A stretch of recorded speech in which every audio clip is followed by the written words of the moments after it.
మన ప్రభువును రక్షకుడైన యేసుక్రీస్తు నామములో ఈ ఉదయకాల శుభాది వందనాలు తెలియజేస్తూ ఉన్నాను. ఆ మహాదేవుని దయ కనికర కృపలు ప్రభువారు ఈ దినమంతా, ఈ వారమంతా, ఈ నెలంతా మీ మీద ఉంచి నడిపించును గాక.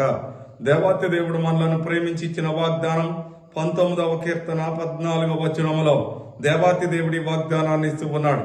యెహోవా నా ఆశ్రయదుర్గమా, నా విమోచకుడా, నా నోటి మాటలను, నా హృదయ ధ్యానమును నీ దృష్టికి అంగీకారములగును గాక.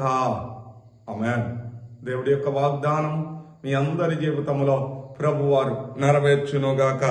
దీనిలో ఇచ్చే వాగ్దానము, యెహోవా నా ఆశ్రయదుర్గమా, నా విమోచకుడా.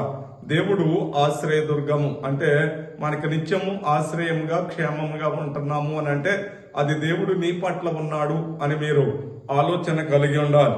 రెండవదిగా అంటాడు కదా, నా విమోచకుడు, నన్ను విమోచించేవాడు. దేని నుండి అయినా సరే, పాపం నుండి అయినా సరే, శోధన నుండి అయినా సరే, వేదన నుండి అయినా సరే, మనస్తాపం నుండి అయినా సరే, దేవాతి దేవుడు మనలను ఎంతగానో విమోచించి శాంతి సమాధానాన్ని అనుగ్రహిస్తున్నాడని ఈ యొక్క వాగ్దానంలో దేవుడు మరి వాగ్దానం ఇస్తూ, నా నోటి మాటలు, నా హృదయ ధ్యానము అంటే మన నోటి మాటలు దేవునికి ఇంపుగా ఉండాలి.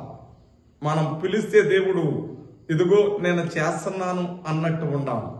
మన నోటి మాటలు ఆయనకి ఇష్టముగా లేకపోతే మనము మందిరములో ఉన్నప్పుడు నోటి మాటలు పోగొట్టం కాదు, ఎక్కడ ఉన్నా గాని మన నోటి మాటలు ఒకే విధంగా ఉండాలి.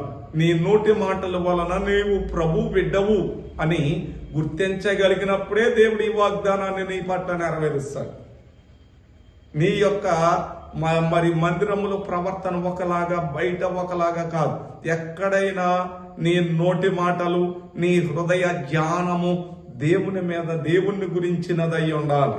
నీవు దేవుని గురించిన ధ్యానము నీలో ఉన్నదా లేదా, ధ్యానిస్తున్నావా లేదా అనేది దేవుడు గమనిస్తూ ఉన్నాడు. అందుకనే అవి నీ దృష్టికి అంగీకారములగునుగాక. మనము ధ్యానిస్తున్నాం, మన ధ్యానము దేవునికి అంగీకారంగా ఉందా? మనము మాట్లాడే మాటలు అంగీకారంగా ఉన్నాయా లేదా?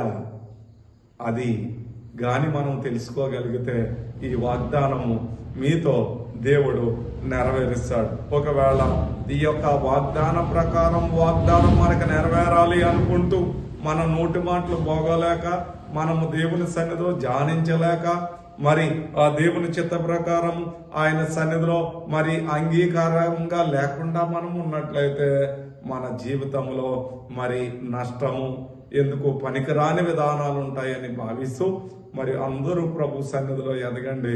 దేవుడి యొక్క వాగ్దానం మీ అందరి జీవితంలో ప్రభు నెరవేర్చునుగాక. ప్రేమ కలిగిన ప్రభువునికి వందనాలు నాయనా ప్రభు. ఇదిగో తండ్రి, నాయనా ప్రభా, నాయన మేము చేయనిదంతయు నీ దృష్టికి అంగీకారములగును గాక అని ప్రార్థిస్తూ ఉన్నాం. నాయనా ప్రభు, ఇదిగో తండ్రి, నాయనా ప్రభ, దేని విషయంలో ఎవరు ప్రాకులాడుతూ ఉన్నారో అవి మంచివైతే, నీకు అనుకూలమైతే ప్రతి వారి పట్ల కార్యాలు జరిగించండి. ప్రతి వారిని వారి యొక్క శరీరంలో ఉన్న బలహీనతలు ఈ ఉదయకాల సమయంలో తీసివేయండి. ఎవరైతే ఈ యొక్క వాగ్దానం వారి జీవితంలో నాయనా ప్రభ ఫలించాలని ఆశ కలిగి ఉన్నారో వారిని ధన్యులుగా చేయండి. సమాధానకర్తల నుంచి నడిపించమని యేసు నామమున నడుచున్నాము తండ్రి. ఆమేన్. తండ్రి అయిన దేవుని ప్రేమ, కుమారులైన యేసుక్రీస్తు వారి యొక్క కృప, పరిశుద్ధాత్మ యొక్క సహవాసము సన్నిధి దేవుని ప్రేమించిన ప్రతి వారి మీద ఆ ప్రభు దయ సంకల్పములో నిత్యము ఉంచి నడిపించును గాక.